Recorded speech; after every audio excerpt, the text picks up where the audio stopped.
to SourceFED. I'm Lee Newton. Giving new meaning to the term wake and bake, your weed coffee is now here. Finally. Coming to the state of Washington, marijuana coffee is now very much a thing. Now it's a cold brewed cannabis-infused coffee called legal. Get it? And it's hitting the markets in early July. Product developer Adam Stites claims that it creates an alert creative high and says that each bottle contains about 20 milligrams of THC. You know, the stuff that gets you there. And supposedly it gives you a high similar to having a nice IPA or a glass of wine. Give me an IPA any day. During the day, beginning of the day, doesn't really matter. I love IPAs so much.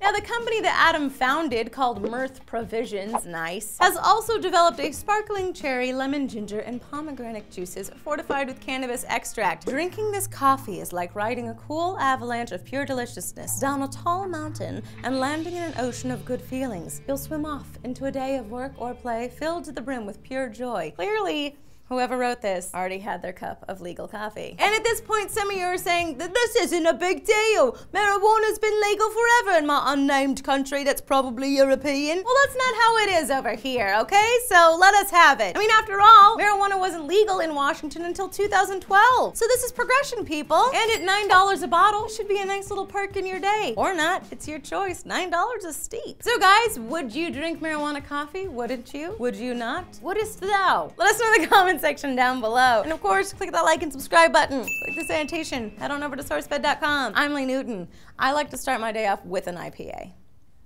That actually seems a lot darker. 10 a.m. Well, at least they know your name.